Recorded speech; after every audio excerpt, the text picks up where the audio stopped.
প্রিয় ভাই ও বোনেরা, আপনারা হয়তো অনেকেই এখনো পর্যন্ত জানেন না 2026 সালের শবে বরাতের তারিখ নির্ধারণ হয়ে গেছে।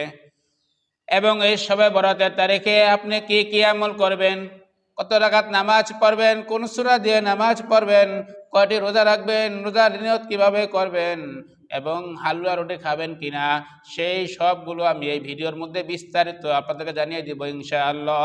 তাই ধৈর্য সহকারে ভিডিওটি দেখার অনুরোধ রইল। প্রিয় মা ও বোনেরা, ফেব্রুয়ারি মাসের 3 তারিখ রোজ মঙ্গলবার দিবাগত রাতে শবে বরাত অনুষ্ঠিত হবে। এটি বরকতময় একটি রজনী, কল্যাণময় একটি রজনী। আল্লাহ পাক রব্বুল আলামিন এই রজনীতে প্রথম আসমানে অবতরণ করেন, এরপরে সমস্ত মানুষকে ক্ষমা ঘোষণা করেন। কিন্তু দুই শ্রেণীর মানুষ ব্যতীত, এই দুই শ্রেণীর মানুষকে আল্লাহ পাক রব্বুল আলামিন কখনো ক্ষমা করবেন না। প্রিয় মা ও বোনেরা, সেই দুই শ্রেণীর মানুষ হলো, এক নম্বর হলো মুশরিক, যে আল্লাহর সাথে অন্য কাউকে শরীক করে। দুই নম্বর হলো হিংসুক, যে মানুষের সাথে হিংসা করে, মানুষের ভালো মন্দ দেখতে পারে না। এই সমস্ত মানুষদেরকে আল্লাহ তাআলা কখনোই ক্ষমা করবেন না। প্রিয় দিনী মা ও বোনেরা, এই রাত্রিতে আপনি কি কি আমল করবেন? হযরত আলী রাদিয়াল্লাহু তাআলা আনহু বলেন, ইযা কানাত লাইলাতুন নিসফি মিন শাবান ফাকুমু লাইলাহা ওয়াসুমু ইয়াওমাহা। অন্য বর্ণনায় এসেছে ওয়াসুমু নাহারাহা।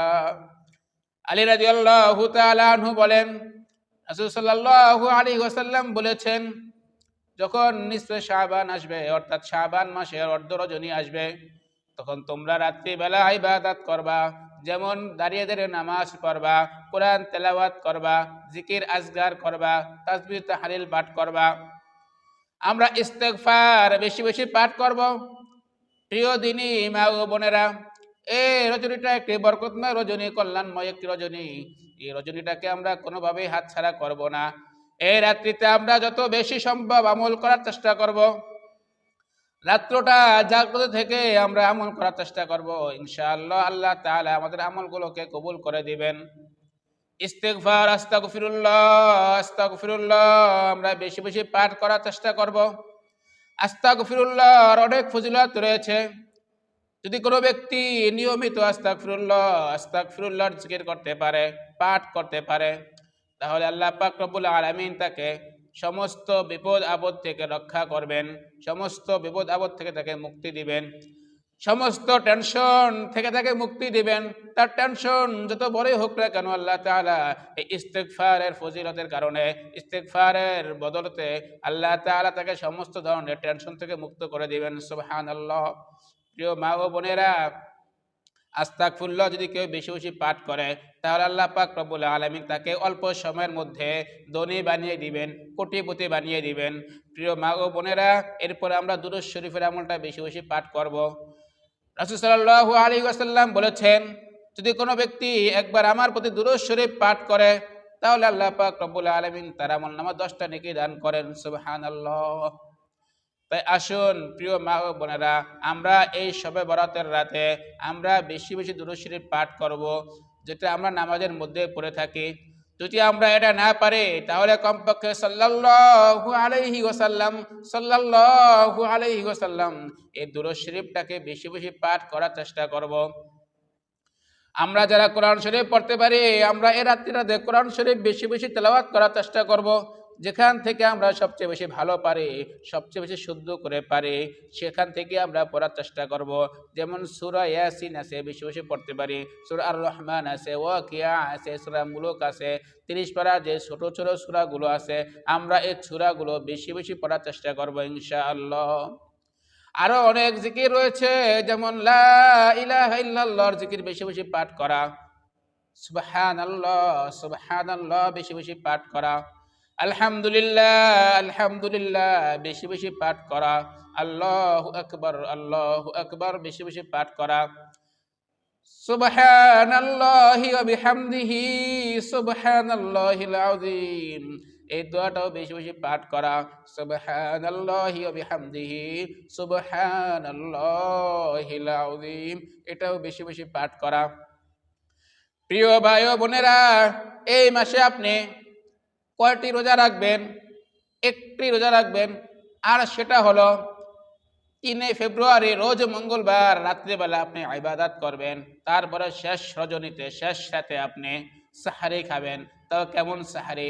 হালাল সাহারি, হালাল খাবার দ্বারা খেয়ে, হালাল খাবার খেয়ে আপনি রোজা রাখবেন। তারপরে সারাদিন আপনি মানুষের সাথে কোনো ধরনের অহেতুক অনর্থক কোনো কথাবার্তা বলবেন না, খারাপ কোনো কাজ করবেন না, গুনাহ হয় এমন কোনো কাজের সাথে আপনি জড়িত হবেন না, এবং হয়তো সময়গুলো নষ্ট করবেন না। সারাদিন আপনি কিভাবে কাটাবেন? জিকির আজগার করবেন, তসবিহ হাতে নিয়ে সুবহানাল্লাহ পড়বেন 1000 বার, আলহামদুলিল্লাহ পড়বেন 1000 বার, আল্লাহু আকবার পড়বেন 1000 বার, লা ইলাহা ইল্লাল্লাহ পড়বেন 1000 বার, আরো যত দুরূদ শরীফ আছে এগুলো পড়বেন 1000 বার, ইস্তেগফার পড়বেন 1000 বার, কোরআন শরীফ তেলাওয়াত করবেন। এরপরে আপনি বিকালবেলা রান্না বান্না করবেন, তারপরে হালাল খাবার দ্বারা ইফতার করবেন। আপনি ইফতারের সময় খেজুর খেলে সবচেয়ে বেশি ভালো হয়, খেজুর খাবেন, শরবত খাবেন, ভিটামিন জাতীয় জিনিসগুলো খাবেন।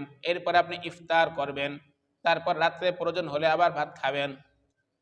প্রিয় মা ও বোনেরা, রোজা রাখা অবস্থায় কোনোভাবেই যেন আপনাদের নামাজগুলো মিস না হয় সেদিকে লক্ষ্য রাখবেন। অনেক মা বোনেরা আছি আমরা, রান্না বান্নার কাজ করতে গিয়ে, ঘরের কাজ করতে গিয়ে আমরা ঠিক মতন নামাজ পড়ি না। প্রিয় মা ও বোনেরা, নামাজ কোনোভাবেই মিস দেওয়া যাবে না। যদি আমরা নামাজ মিস যাই তাহলে আমাদের এই রোজা রাখলে কোনো লাভ হবে না। প্রিয় মা ও বোনেরা, আমরা রোজার নিয়ত কিভাবে করব? আমি নফল একটি রোজা রাখতেছি আল্লাহ সন্তুষ্টি লাভের জন্য, এইভাবে নিয়ত করবেন, আমি আল্লাহ পাকের সন্তুষ্টি লাভের জন্য একটি নফল রোজা রাখতেছি, ব্যাস শেষ।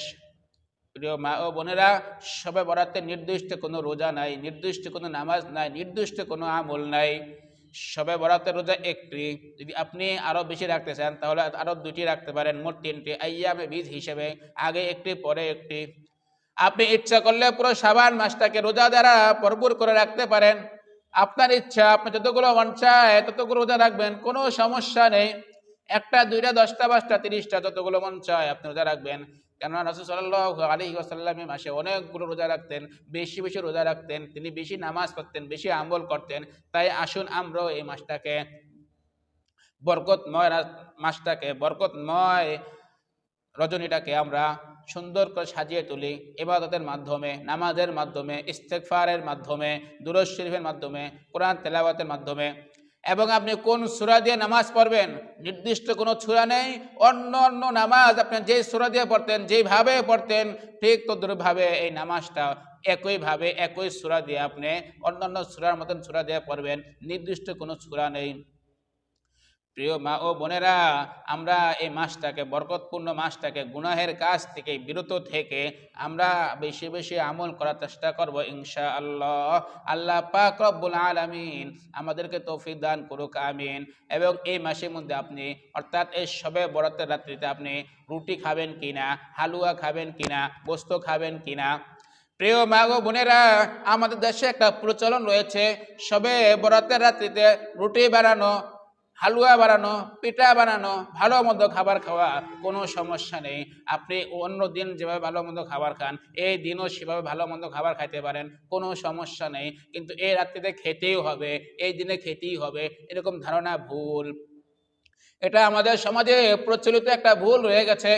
তো শবে বরাত মানে হালুয়া খেতে হবে, পিঠা খাইতে হবে, গোস্ত খাইতে হবে, ভালো মন্দ খাইতে হবে, এমন কোনো প্রচলিত নিয়মের উপর আমরা চলবো না। আমাদের স্বার্থের মধ্যে, সামর্থ্যের মধ্যে যতটুকু থাকে আমরা ততটুকু চেষ্টা করবো ইনশাআল্লাহ। আল্লাহ পাক রব্বুল আলামিন আমাদেরকে তৌফিক দান করুক, আমিন।